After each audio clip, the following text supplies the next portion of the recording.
Good morning.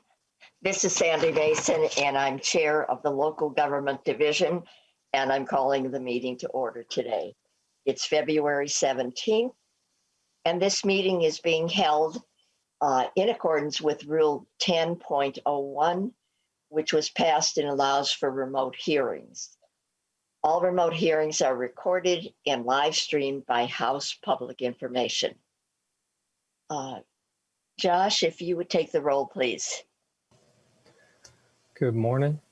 Representative Mason. Present. Representative Elkins.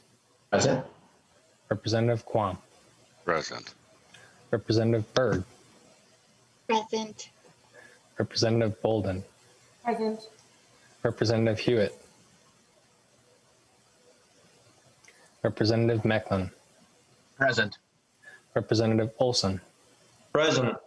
Representative Joachim. Representative Huot. Representative Joachim. Present. All but Representative Huot at this time. Which presents us with a problem. Okay, if Representative Huot isn't here, I think in that case we will move to, let me do the minutes first. Representative Elkins, have you read the minutes from February? I have, and I will move their approval. Thank you so much. All those in favor of the minutes as presented, say aye. Aye. Aye. Opposed, same sign. The minutes are approved as recorded. Thank you very much.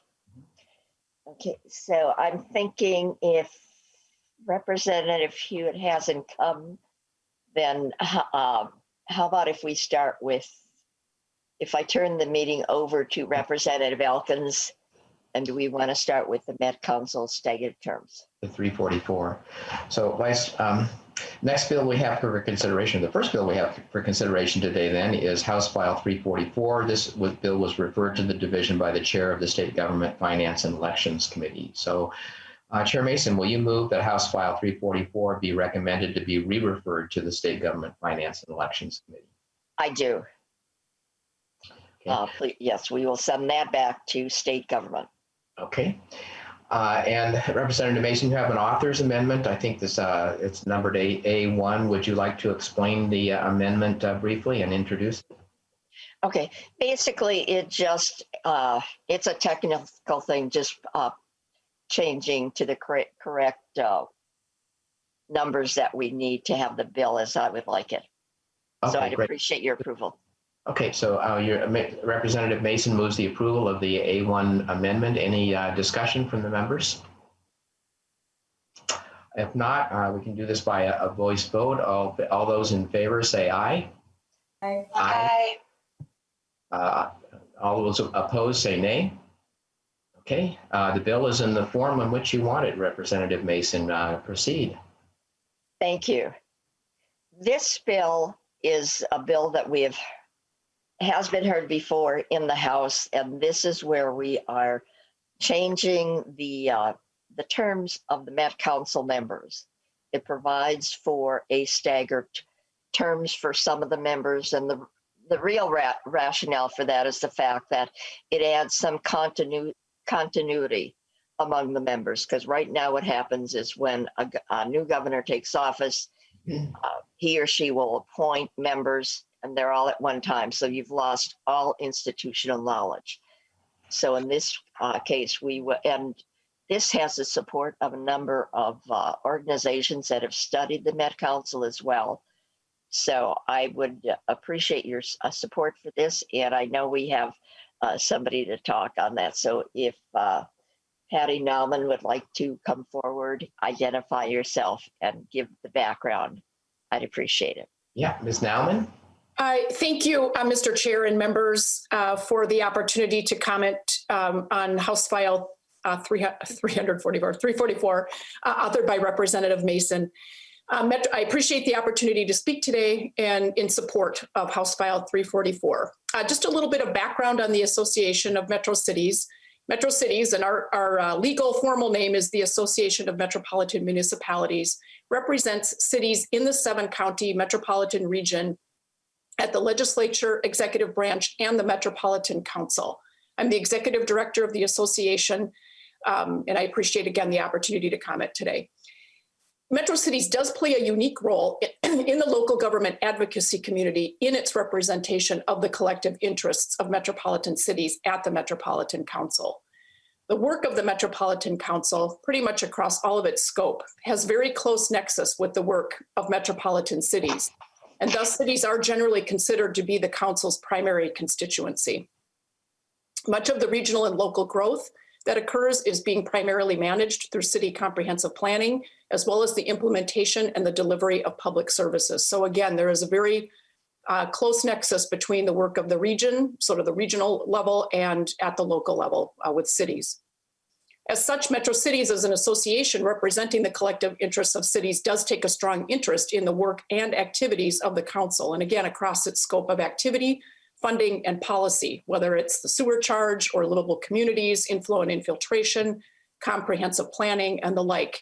And it does also include the governance of the Metropolitan Council. As you know, as members, in recent years, the governance of the council has received considerable legislative debate.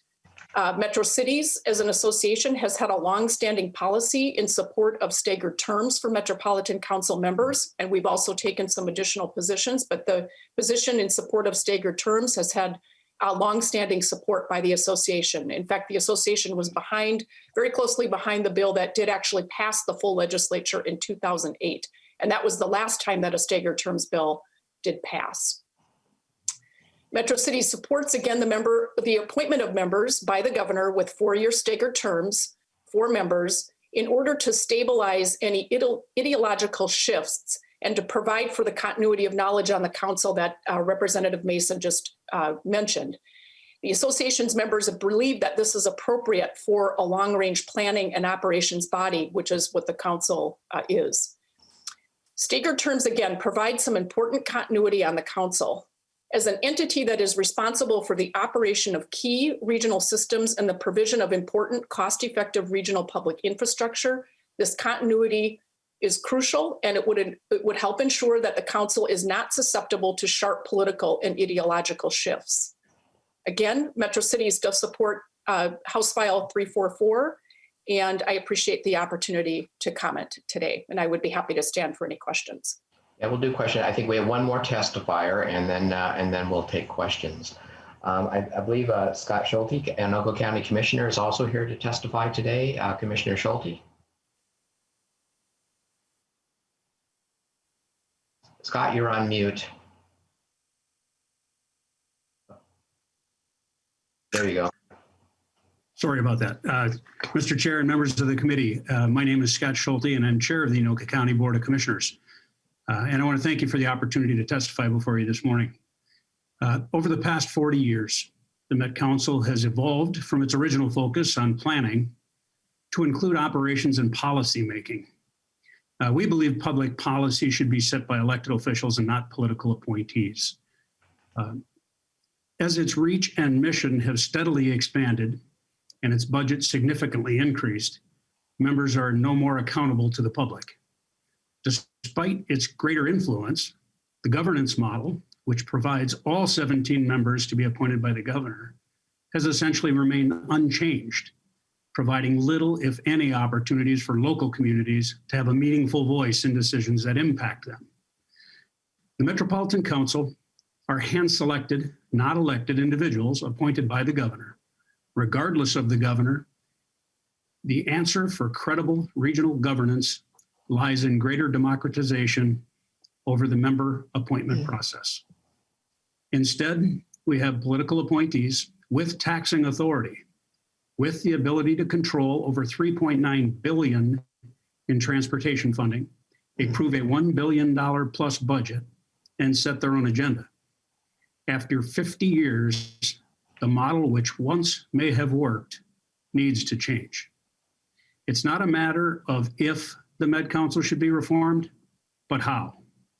Every major regional planning organization, or MPO, in the United States with the exception of our own Met Council, has a majority of elected members.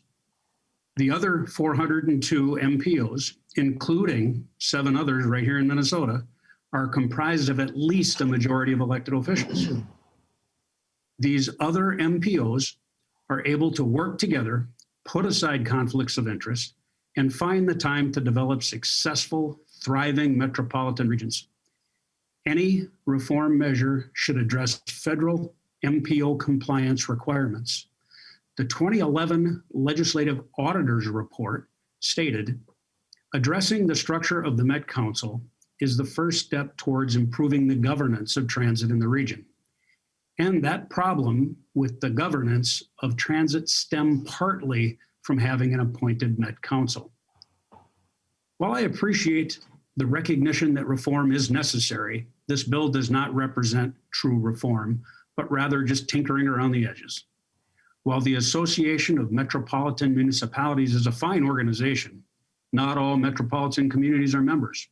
So by having them appoint 5 members to represent cities essentially leaves out an entire segment of the metro area communities out of the mix, as they are going to be beholden to their dues paying members. Changing the nominating committee process will do nothing for governance reform, as indicated in line 3.17 and 3.18. The governor is not required to appoint from the list, but must consult with the nominating committee before appointing a member not included in the nominating committee's list of 3 finalists. While staggered terms is important for transfer of knowledge and continuity of operations, it does not go far enough in addressing the long-standing issues that exist.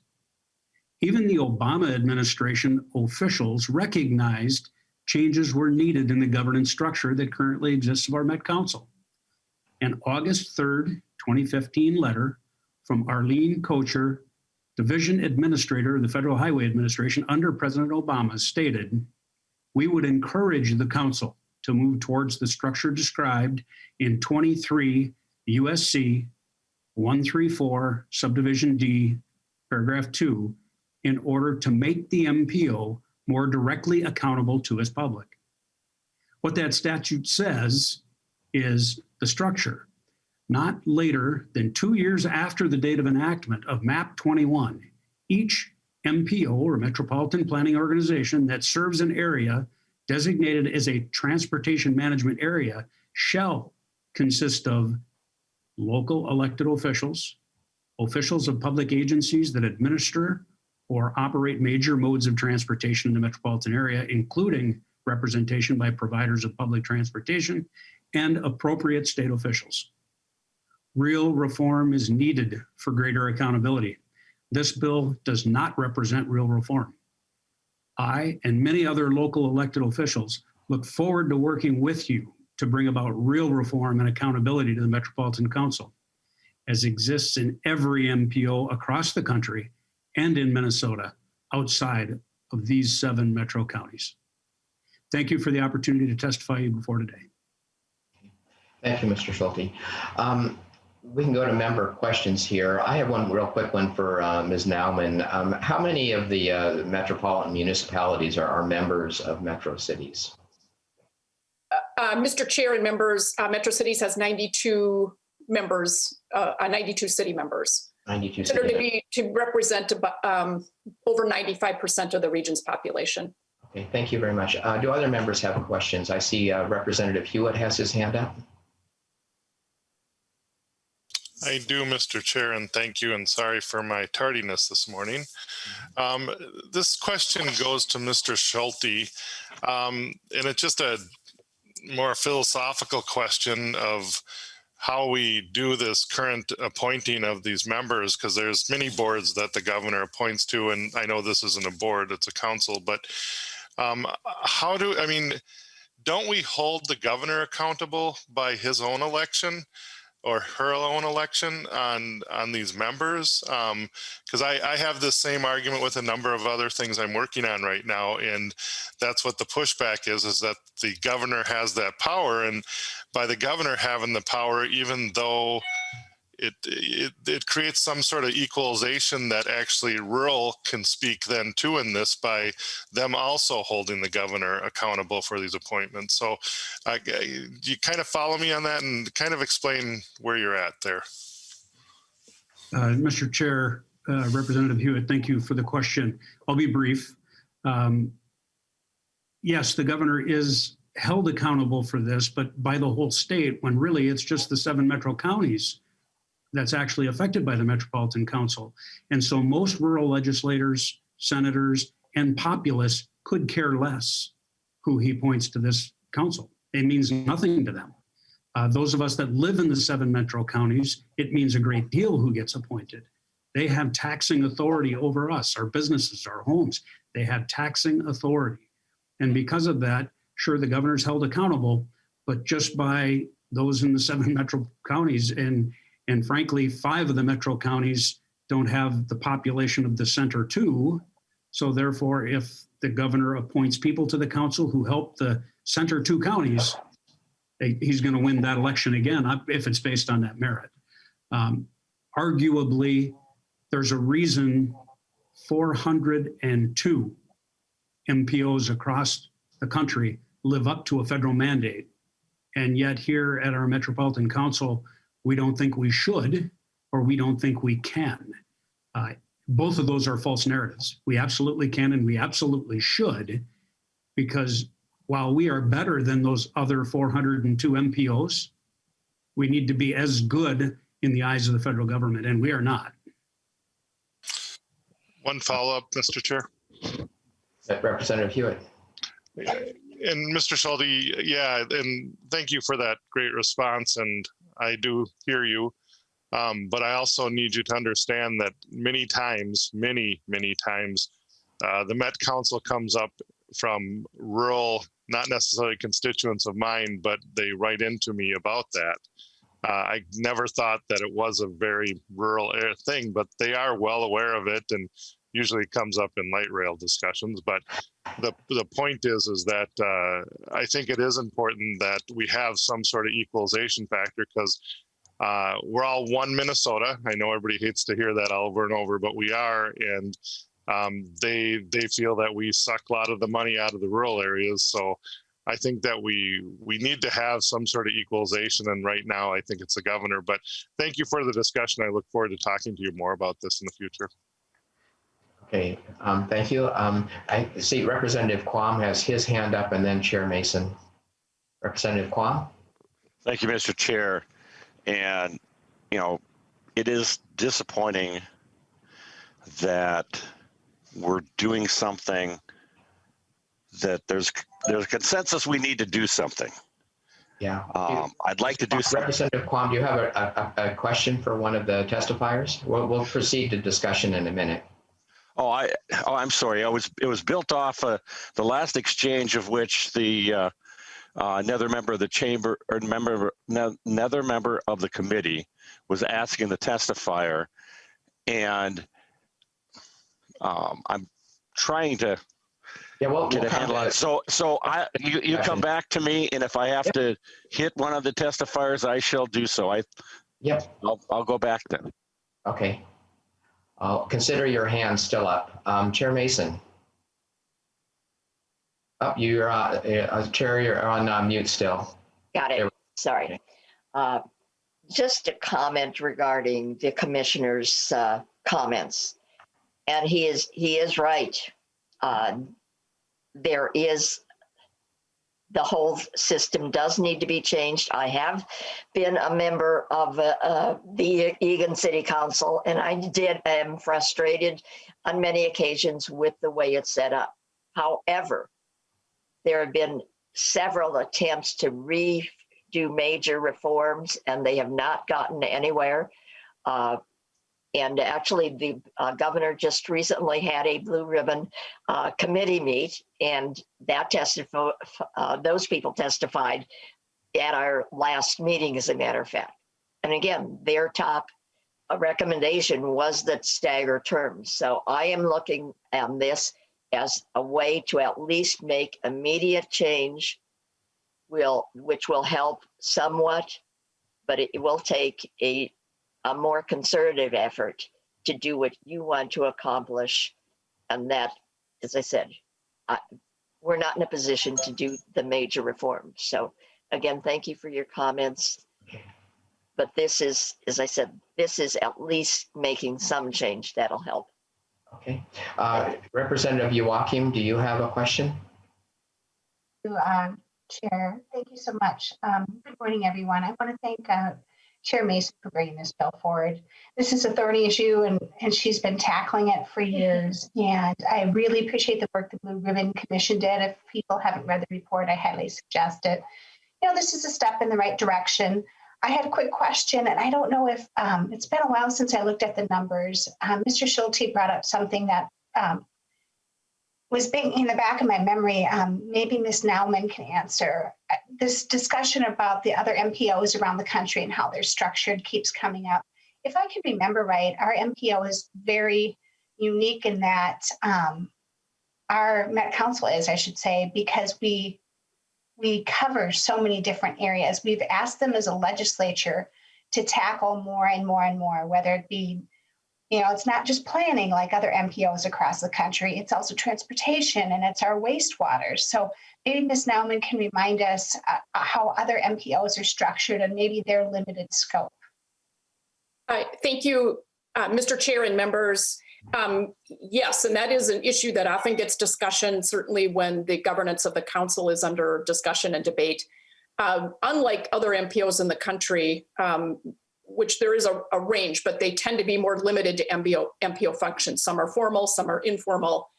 But the difference with the Metropolitan Council is indeed the scope of the work of the Metropolitan Council, which includes its MPO function, but far transcends it to include a range of other functions, both planning and operational functions. You know, the regional wastewater, the parks, the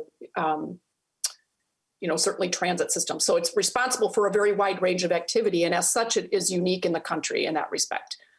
Yeah, and I can address that to some extent as well. And this makes a good segue from questions to discussion, but I've been associated in one way or another with the Metropolitan Council for about 25 years now. So I served on its Transportation Advisory Board as a citizen member back in the 1990s.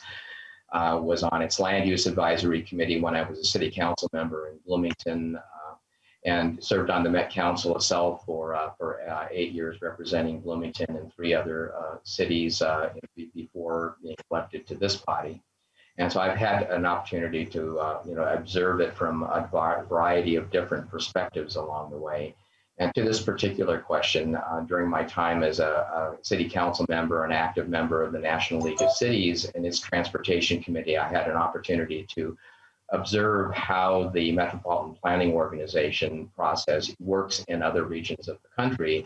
And in general, most metropolitan planning organizations in metro regions around the country are, in fact, councils of government. So they consist of locally elected officials who are appointed to serve on their council of government style MPO.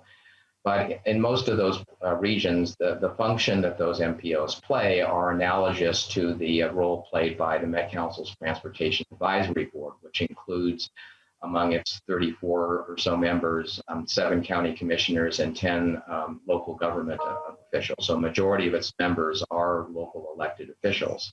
But it's our tab that most closely plays the role that is played by the MPO overall in most metropolitan regions. And the federal government has repeatedly certified that the process we use, which includes both the tab and the Met Council as a whole, with the tab making most of the decisions really about where federal dollars allocated to the region are spent, does comply with federal law. And that finding was reaffirmed by the Governor's Blue Ribbon Council. And I should note that the Governor's Blue Ribbon Council is about the third body to study this in recent years. So Metro Cities itself had a study which led to the adoption of its current policy. A year or two ago, the Citizens League had a study committee which pretty much came to the same conclusions. And in the past year, the Governor's Blue Ribbon Council came to the same conclusions about what ought to be done in the short term as well. So you could say of the Met Council, pretty much what Winston Churchill once said about democracy, which is that It's the worst possible form of governance, except all of the other ones that have been tried. So nobody is satisfied with the way the Met Council is governed, but the reforms that are before us today are the reforms that have been able to come to a consensus among the various stakeholders. So it's not everything is not going to make everybody happy, but it's a step in the right direction, and with very little opposition. A lot of people think that they should do more, but this is a step in the right direction. So. Representative Kwong, you get first shot at the discussion. Thank you, Mr. Chair.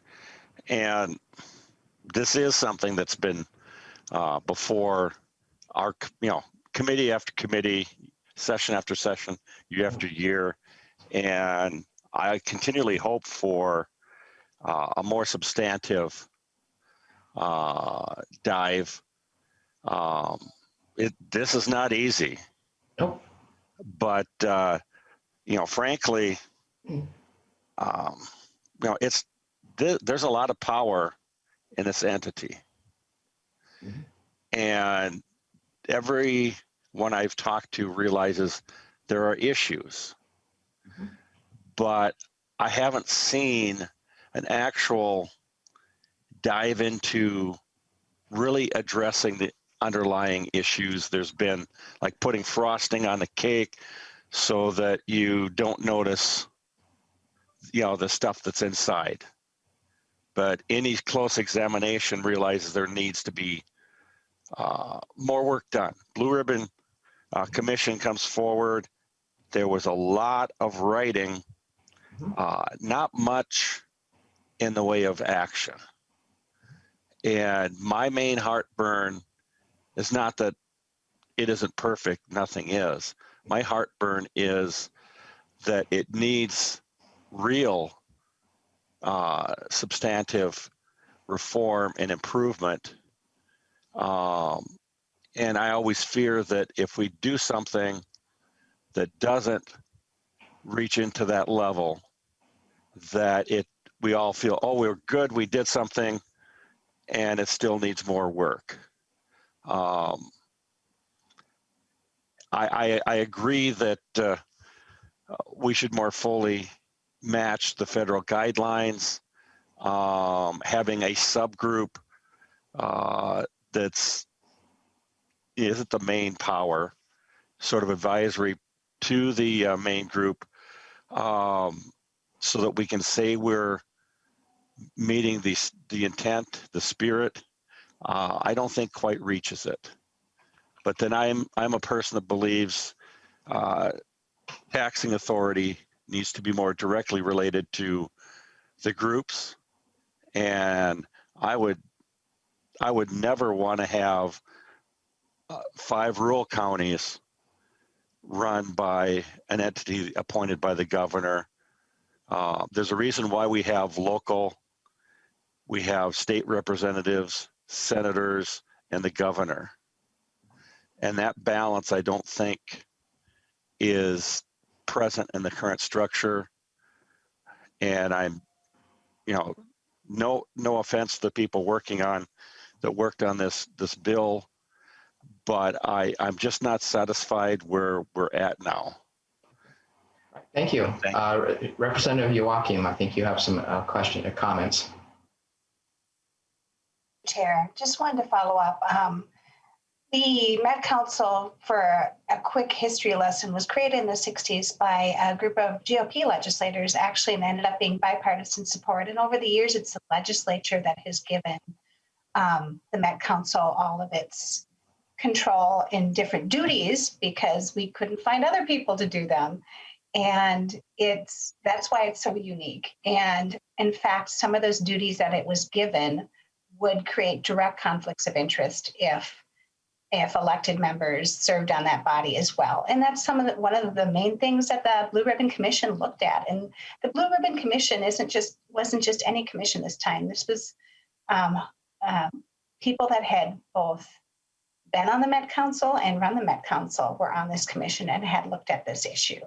So I want to honor the work that they did, but move us forward. And I think this bill is a good start. Thank you. I'll just chime in one last piece, and then I'll turn it back to Chair Masin to wrap up. But the reforms that are included in this bill are substantive. I observed myself that with every change in administration, the governor makes wholesale changes to the membership of the body. In the most recent transition from the Dayton administration to the Walzage administration, there were only 2 carryovers.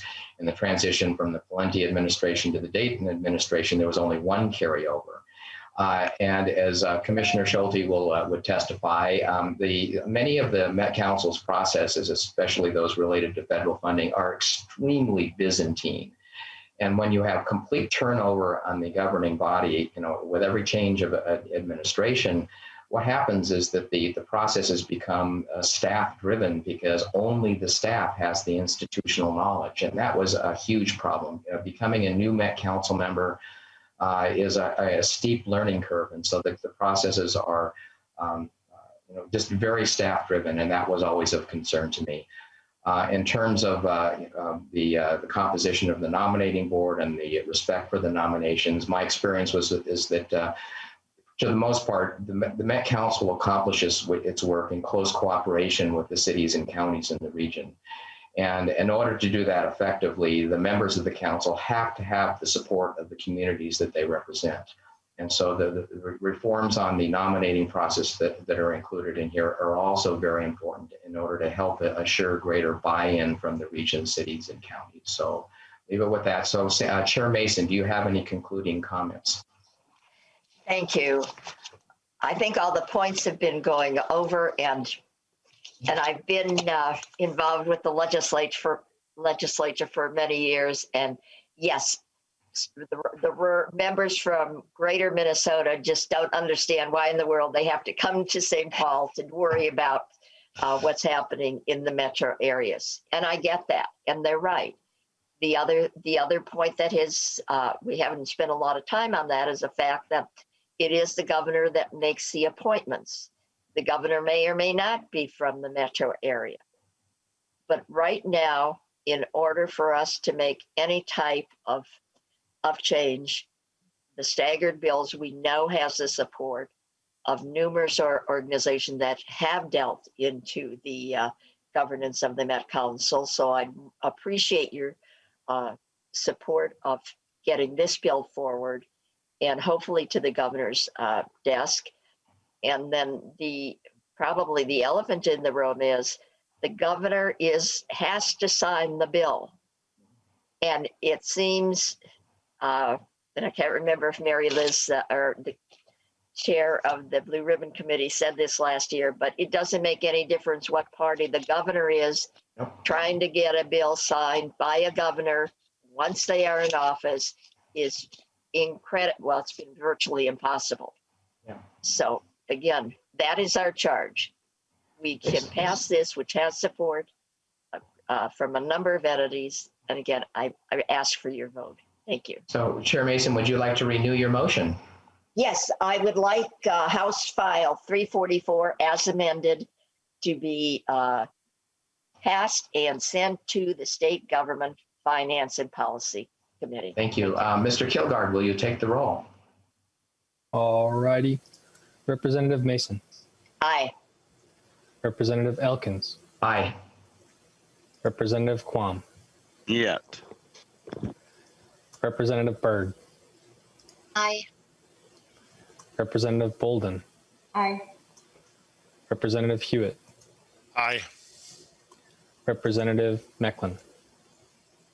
No. Representative Olson. No. Representative Joachim. Yes. We have 6 ayes and 3 nays. The motion passes. Madam Chair, would you like to retake the chair so we can hear Representative Hewitt's bill? Yes, please. Thank you. There you go. Okay, Representative Hewitt, if you would like to move your bill. Madam Chair, I would. Okay, I believe it's going back to state government. Is that right? it is. Okay. House File 575 is being recommended to go back to State Government Finance and Elections Committee. And if you would like to speak to your bill, please. Thank you, Madam Chair, and I'll go quick. The bill simply, it doesn't redefine who can actually perform a ceremony, but what it does is allow one more classification that who can actually do it. So I'm not touching the current statute at all with an ordained minister of whatever the faith is. This just brings it back to somebody that can perform a civil ceremony. I put a lot of thought into this. A couple real quick stories. One is my own. When I was applying to be a Catholic deacon, it asked me on the application, have I ever been ordained in another ministry? And a year prior to that, I was, because my nephew wanted me to marry him. Well, for me now to continue to be a deacon, I would have to get special dispensation from Rome because I professed to another religion. The other two are pretty sad, are both brides that have called me after this was posted. One bride called me and found out that her marriage certificate never had been filed by her brother-in-law, and she was filing for divorce. Well, good news, she didn't have to file for divorce because she was never married, but the bad news is she had to unravel a tax history that was terrible. The other one was basically a bride that was going to get insurance, and she needed a copy of her wedding license, and sure enough, there was never a filing done. So what I'm looking at here is, and I've stumbled into this part of who can we hold accountable? And a lot of the places in this area of to be ordained, you can just go online in 10 seconds. You are now an ordained minister of, the Church of the Rising Savior, and it's over. And then you can just present those credentials. Well, if we take the credentials of a notary public, that individual has to have a background check. They're good, upstanding citizens. And it really makes a lot of sense to have them at least add this to the credential, add them to the book of who can actually do this. And we know that we can hold them accountable to make sure all the paperwork is filed. So Madam Chair, that's the bill. In a sense, the part that you guys would be involved with is local government, because it would actually be done at the county level is where the credentialing is recognized. Thank you, Madam Chair.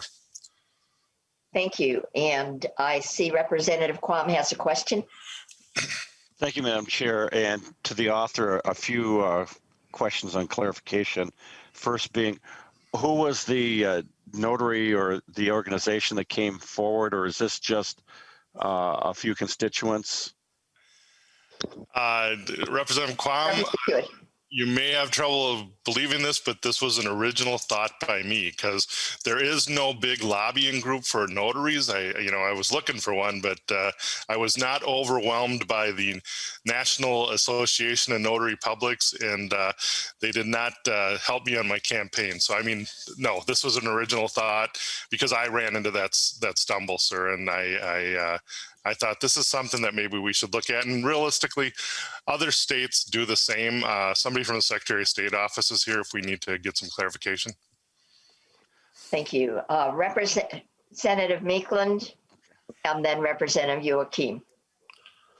Thank you, Madam Chair. I do have a couple of questions for the author of the bill. Representative Huot. Correct. Representative Huot, it doesn't define what a notary can charge a couple for this service. Is there a reason why there's no defined price? A notary can only charge sorry, Madam Chair. A notary can only charge a certain amount, period, for the service of notary. This does not. So if we go down that line and it's not really, and I talked to the Secretary of State's office about this, so it says you can only charge like $3 or whatever for filing and $5 for the service. That's not really what they're doing. If they perform a marriage ceremony on top of this, that's a whole different business, whole different thing. But this allows them, and that's what you have to look at. Or because if we look at the position of notary, funeral directors wouldn't be able to charge. Title companies that sell houses that do the notary at that time wouldn't be able to charge. So it's very similar to those lines there. And that's a great question because that was asked in the other committee. And I'm glad that I did the research to look at what what really that does entail. But realistically, to charge for the ceremony is different than just charging for the filing fee and stuff like that that we're looking at. Thank you for the question, though. Representative Meekland. Thank you, Madam Chair. And you got another question for the author, Representative Huot. Currently, in order to perform a marriage ceremony, you have to be 21, yet to be a notary, you only have to be 18. Have you identified that conflict within this bill? Representative Hewitt.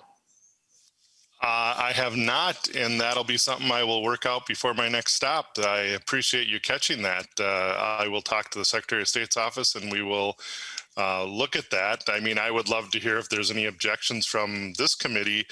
If you're 18 or 21, I guess I'm, you know, a notary to me is a notary, and we're considering them somebody that's of good character, and that I believe if you're 18 and you have that, you also should be able to file the proper paperwork. So that's just my opinion, but I'd love to hear from committee members if they think that we should basically amend that too. Representative Meekland. That'll be all. Thank you, Madam Chair. Representative Joachim.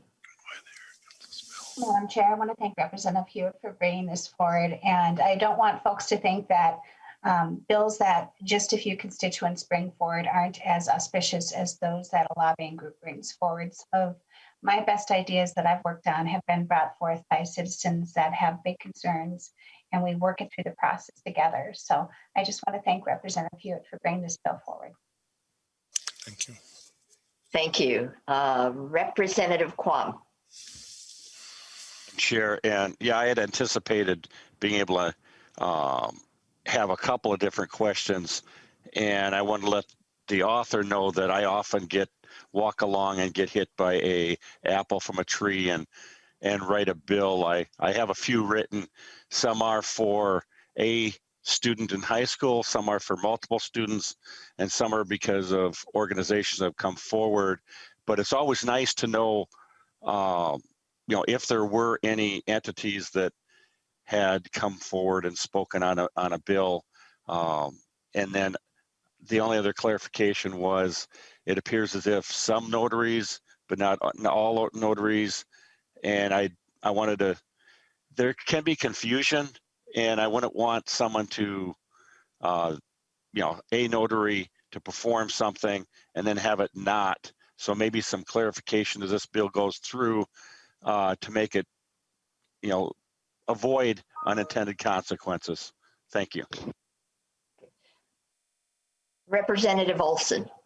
Thank you, Madam Chair. I've got a question for the author. Proceed. So I guess I'm trying to connect the dots with the two examples that were provided. The one where the divorced individual who was actually never married because the brother-in-law didn't file the paperwork, and then the other one, your personal story. I'm wondering, how would adding a notary bullet point to the list of individuals who can marry another human being, how would that have solved those two issues? Is it just that there would have been another option for said individual to get married when they go to the courthouse? Representative Olson, Madam Chair, Representative Olson, that is a wonderful question, and that's exactly what this is doing.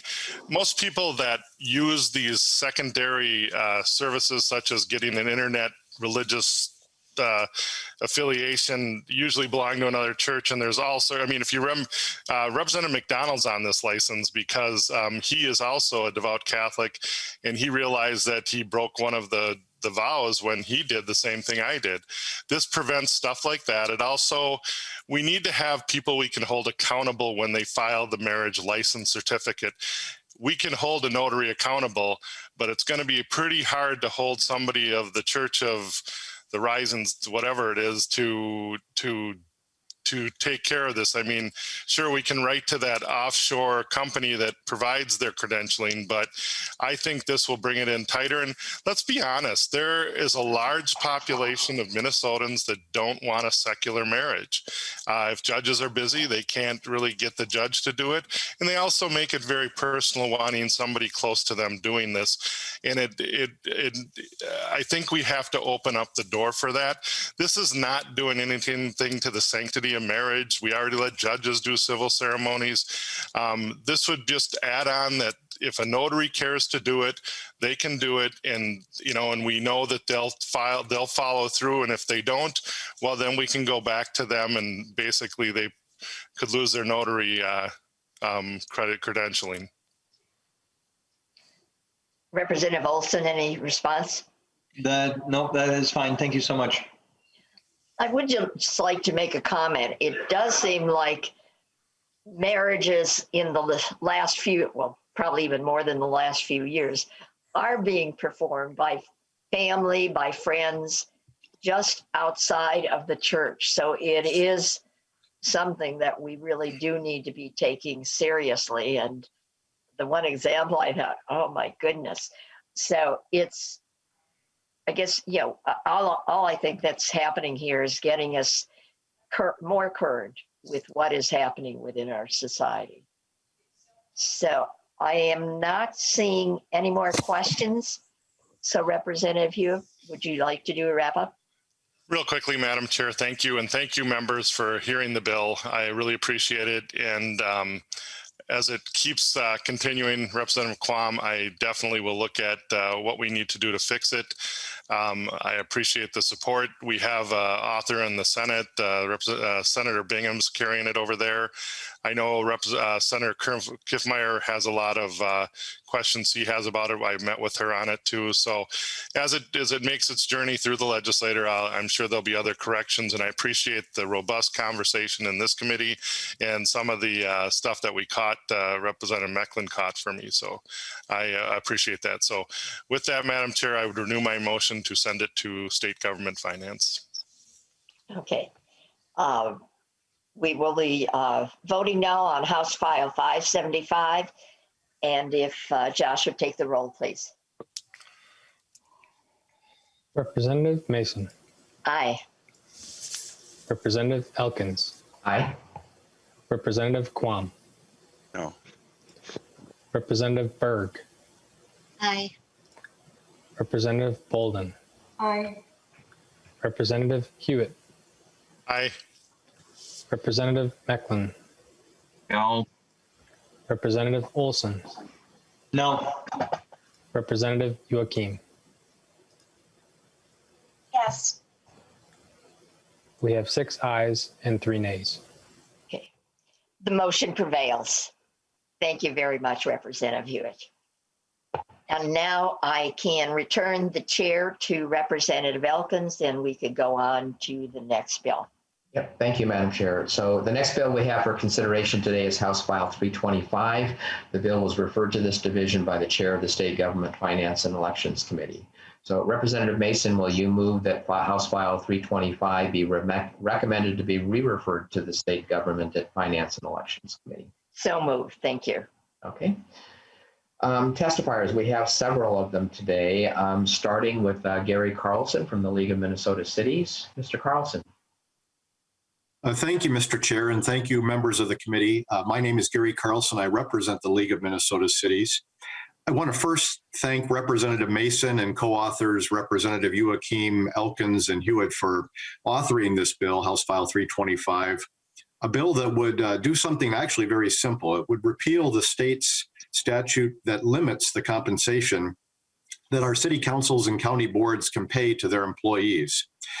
I've provided a letter of support for the bill, but I would like to just emphasize a couple of key points. First, the repeal of this statute is an essential element of local control. our city councils and county boards are in the best position to make those decisions, and that's really the core of this bill. We already have to do other things in under state law to publicize the salaries of our highest paid employees for cities over 15,000. But we do stand by those decisions as city councils and mayors that we can make those decisions on behalf of the cities and their needs. The local government salary cap is also really not based in the economic realities of hiring, and perhaps more importantly, the challenges and the ability of local governments to attract and retain qualified and exceptional candidates. We are the only state in the nation that we can identify that has any law like this, where the state and the state agency make determinations about what a local government official should be paid. Let me just also say that there is a waiver process in current law, but we don't feel the waiver process works very well. And in fact, it does not yield timely results. And frequently, the conclusions of Minnesota Management and Budget, and I'm not trying to belittle the agency, they have a tough task here of trying to make these determinations, but they really don't yield the results that our city officials and county boards are looking for. And so in other words, they just simply don't yield results that always match local circumstances and local needs. In 2005, the league worked to repeal this salary cap, and that ended in a compromise where we adjusted the cap to be a percentage of the governor's salary, and it was adjusted for inflation annually. Let me just emphasize that that solution was a temporary Band-Aid.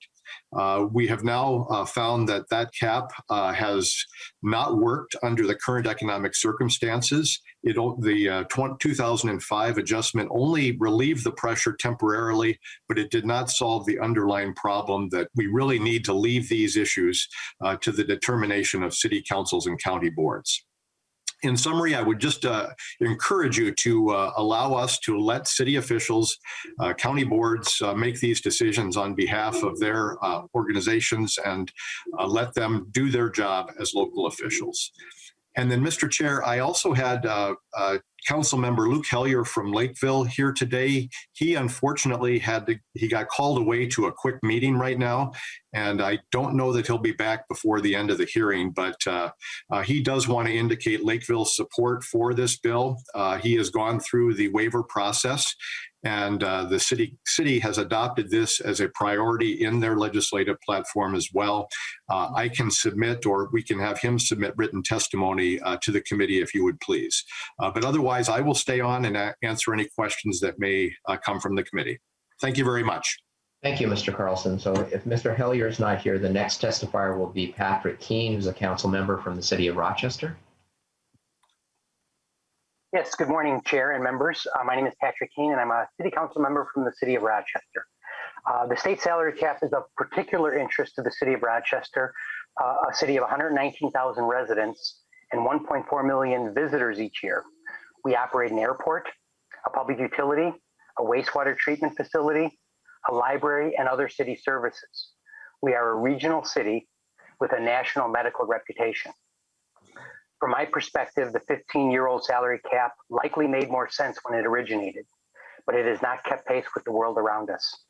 The specific issues and harms to our city are, number one, the salary cap creates skilled leadership retention issues.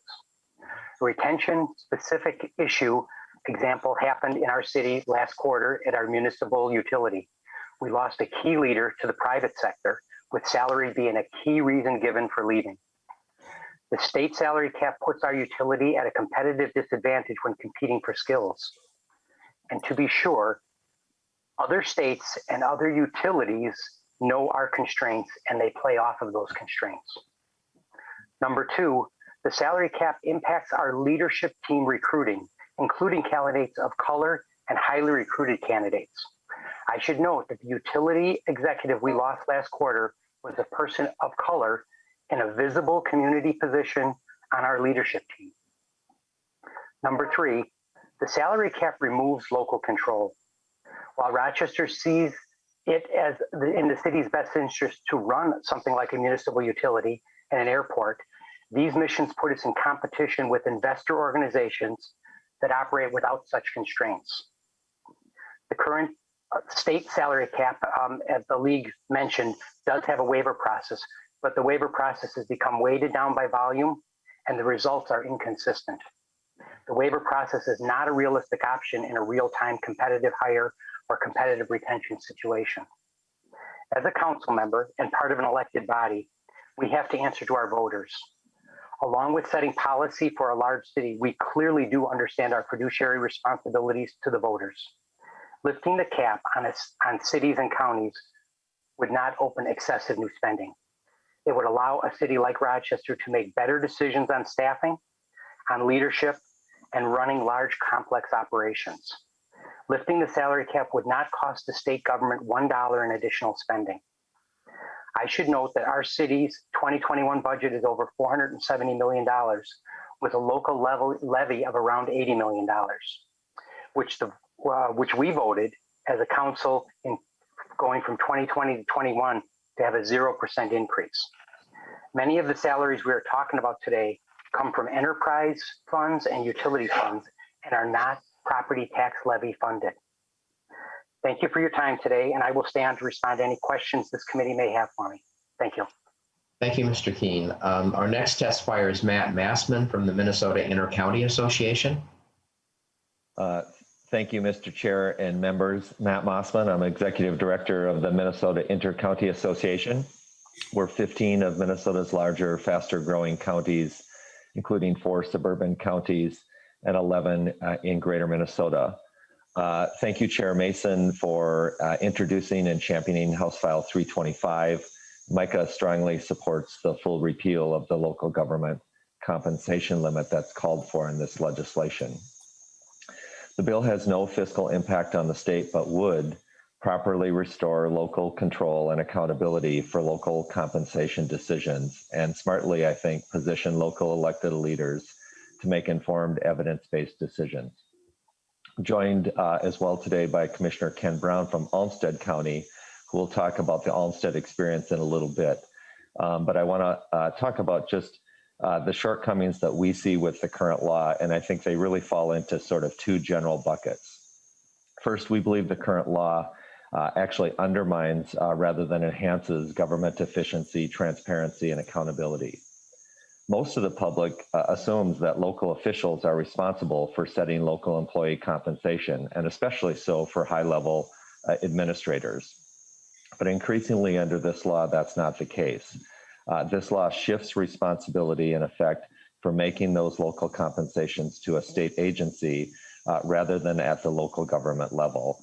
And it does so in a way, I would just underscore that the recommendations to the LCC, of course, are advisory only. So there's no direct oversight by the legislature, and little additional information that's available to the public as a result of the process, since this salary information is already public information, as Mr. Carlson noted. The process itself is redundant, bureaucratic, and detached from the human resource best practices at issue here.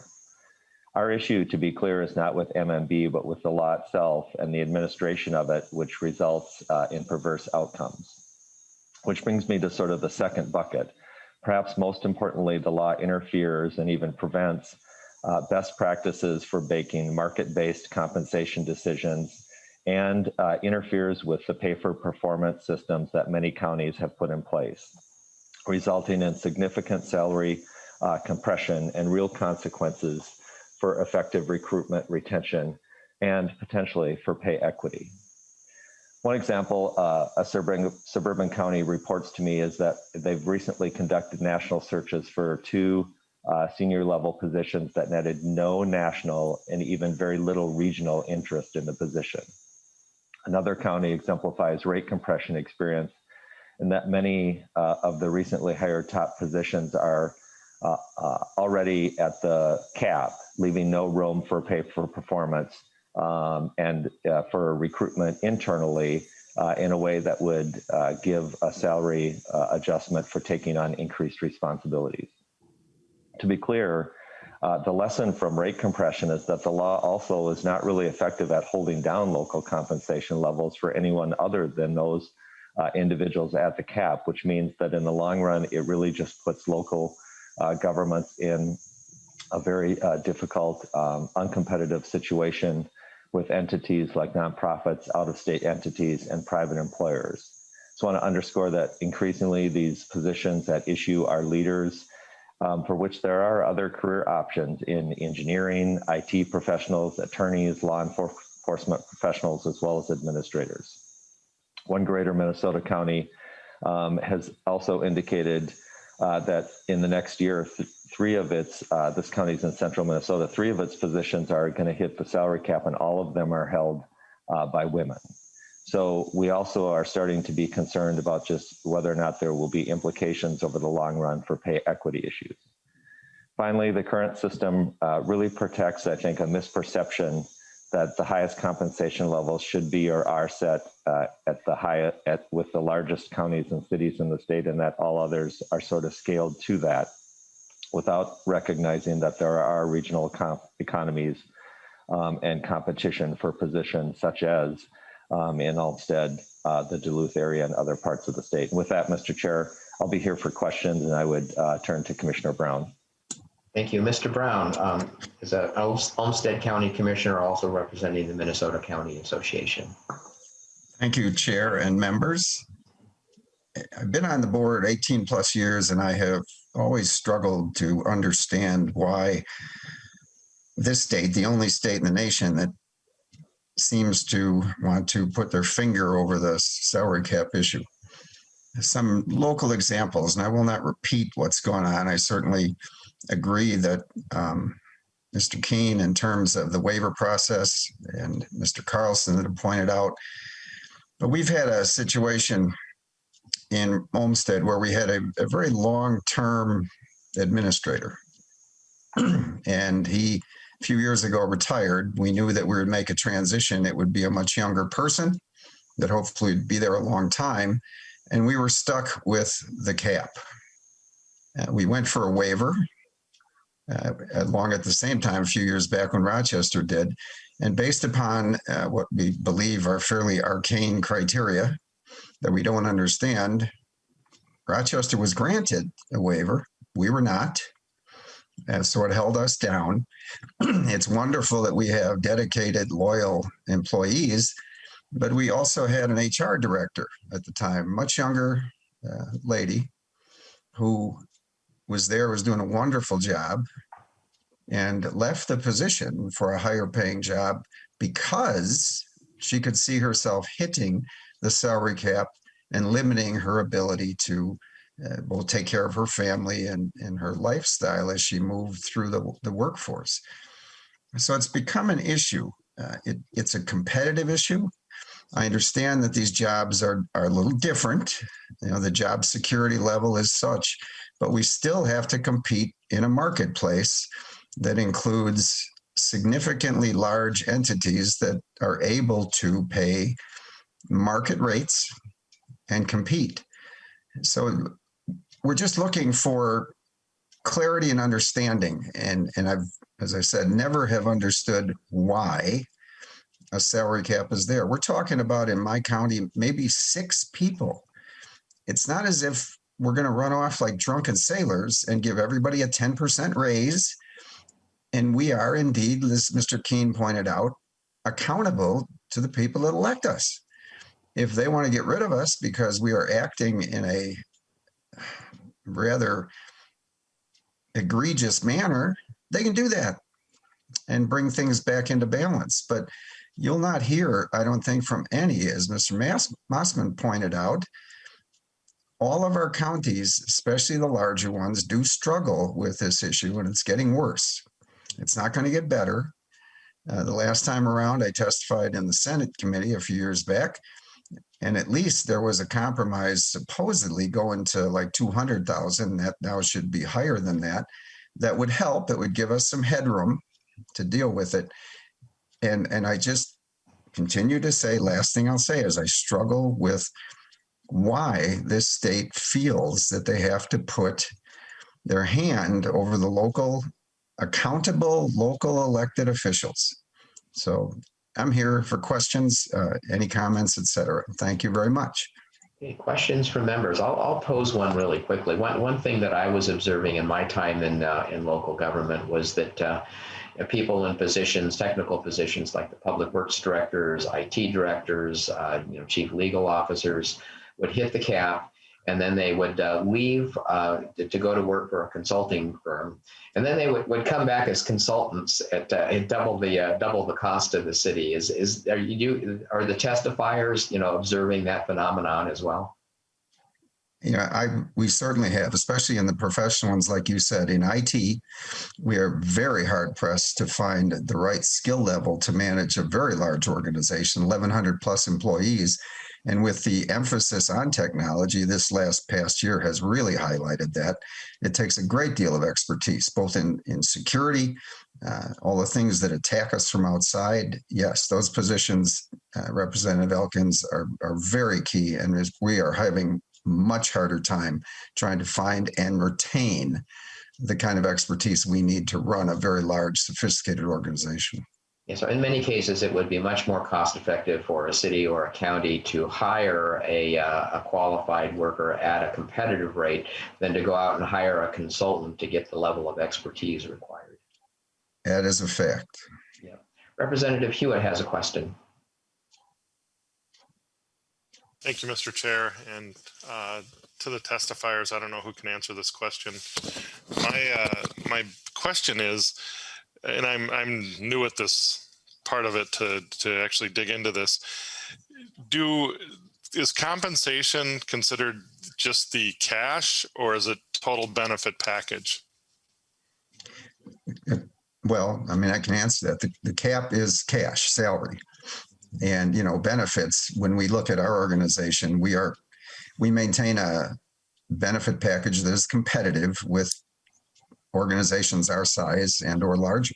So those are taken into account relative to hiring, but it becomes a matter of salary. It's the cap on the amount of cash that we can pay or that they can earn. And once they hit that cap, you're out of gas. I remember in our case, we had someone on staff, we hadn't given them a raise in 3 years. That doesn't seem fair. Yeah, and I'll add to that answer. I think Commissioner Brown has it right, but there is a tendency when you hit these caps to then start saying, what else can we do outside of salary?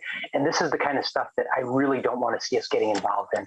When you start talking about, let's do some sort of deferred vacation, and it's just an ugly environment that cities should not be involved in.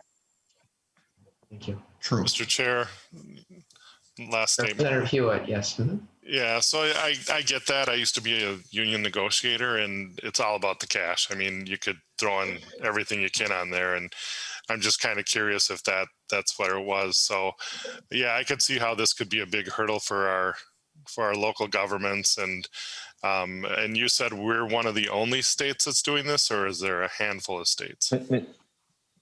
Yeah, I think Mr. Carlson testified that the League of Minnesota Cities has not been able to find similar restrictions in any other state. Mr. Chair, this is Gary Carlson. That is correct. We have tried to survey our other state leagues around the country, and people, to be honest with you, rather laugh that we have a law like this, and they don't want this to become a problem for them. So, yes. Do we have research on this, Mr. Chair, as far as when did this law go into effect? I mean, how old is this law? I see Mr. Carlson kind of raising his hand to answer that one. Mr. Chair, Representative, this law actually, in its current iteration, goes back to 1983 when it was first enacted as a cap based on the governor's salary. I think it was at 95% at that point, and then over the years.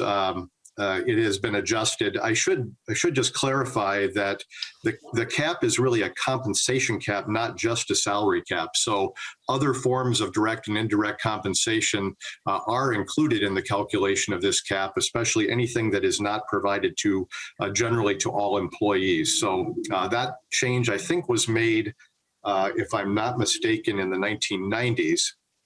But I should also let you know that over the years, the legislature has decided to exempt certain types of employees. So, for example, we have exempted local doctors and doctors of osteopathy. We have exempted school superintendents. This law does not apply to schools.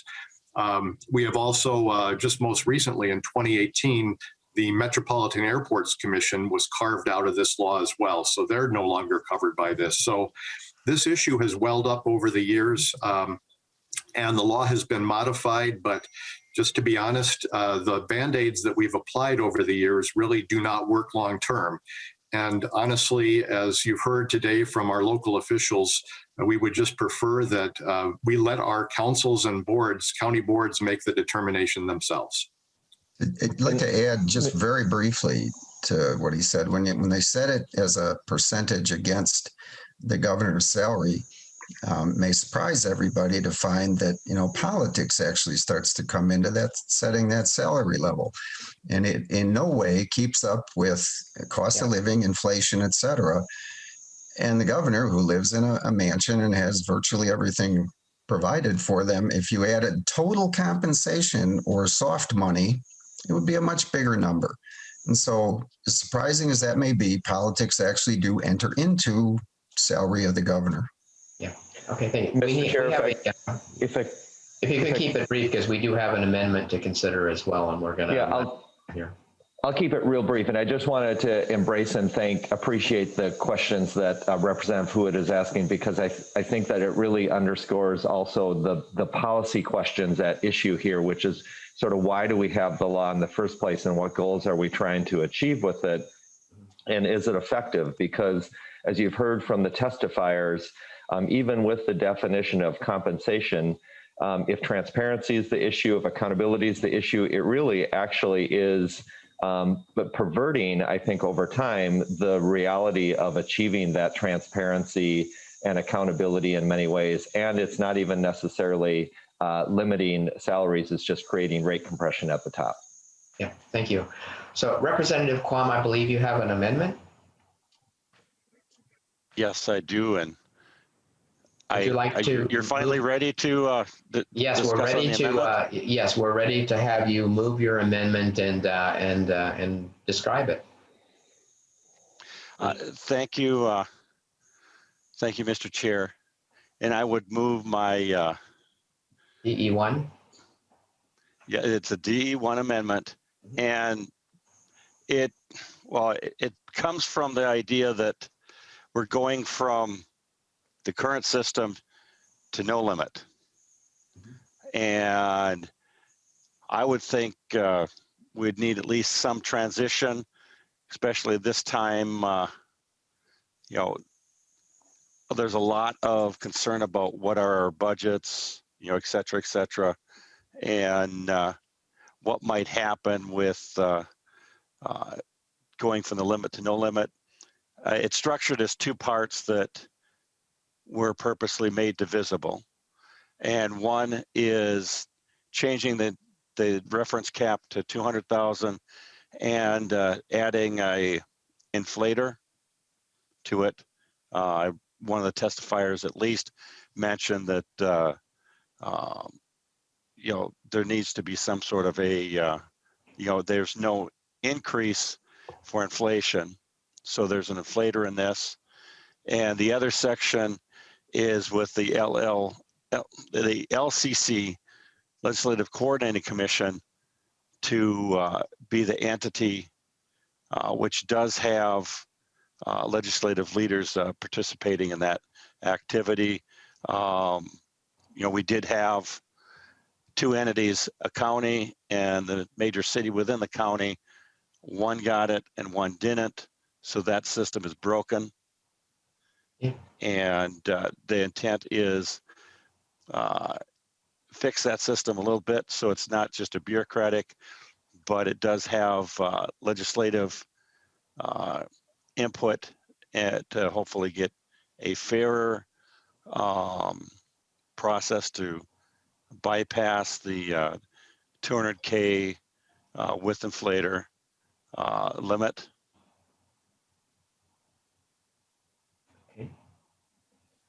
So discussion, do members have questions or comments? So Representative Olson. Yeah, thank you, Mr. Chair. I guess I would just question the logic behind why a city administrator, for example, should warrant pay that exceeds an executive who is responsible for 5.64 million Minnesotans. I think that if we don't worry about this a little bit, we will allow cities to completely explode their pay to city administrators. I had a city administrator. We looked at it, and yes, you are beholden to the voters. I looked at it every single time and said, I wish we could give you a raise. We can't, we don't have the money. But at the same time, we'd have 3 or 4 people show up to our city council meetings. We only had a couple people who would read over those minutes.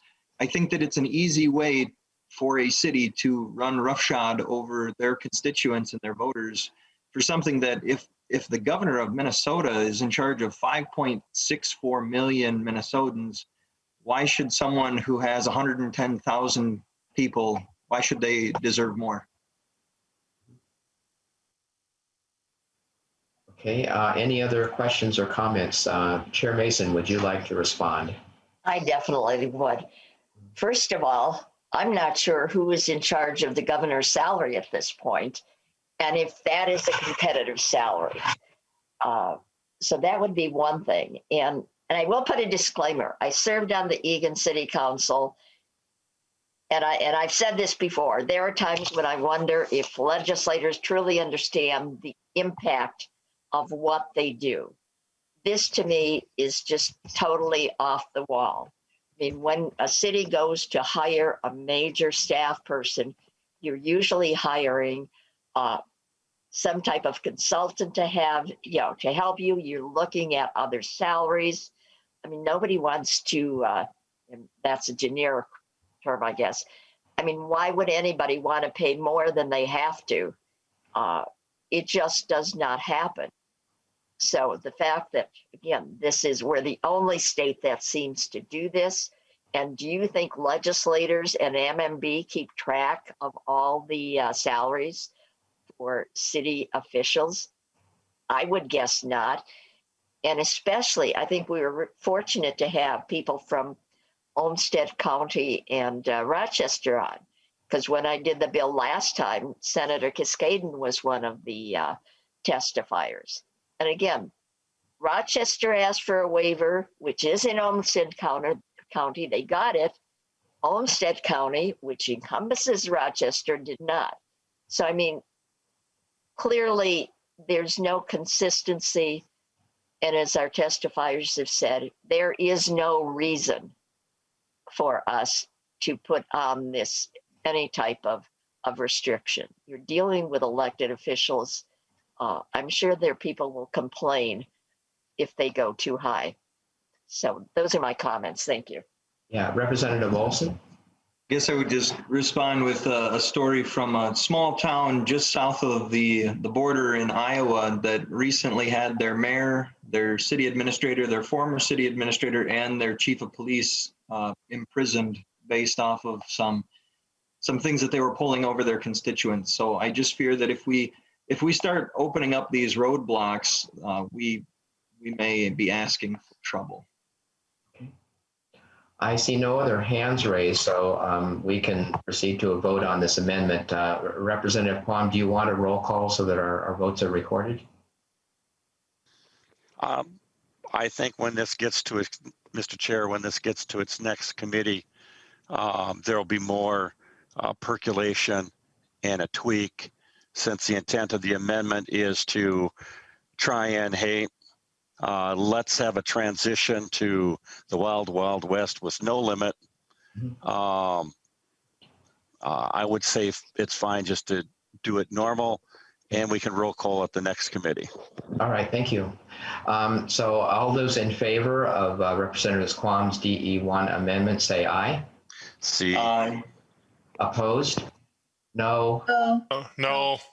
Amendment fails. So we can move on to the main motion of the bill. Representative Masin, do you have any closing comments, and would you like to renew your amendment? Yeah, I do want to renew the motion that this bill pass on to the Senate, State Government Finance and Elections Committee. I think we've had a lot of valuable discussion so far, but the bottom line is we need to allow our communities the ability to hire the staff that they need to do a good job. So I ask for your support. Thank you. Thank you very much. Mr. Kilgard, will you take the roll? Alrighty. Representative Masin. Aye. Representative Elkins. Aye. Representative Quam. Nay. Representative Byrd. Aye. Representative Bolden. Aye. Representative Hewitt. Aye. Representative Mecklin. No. Representative Olson. No. Representative Joaquin. Yes. We have 6 ayes and 3 nays. So the bill is moving on to the State Government Finance and Elections Committee. So there being no other business to come before us today, I think we can be adjourned.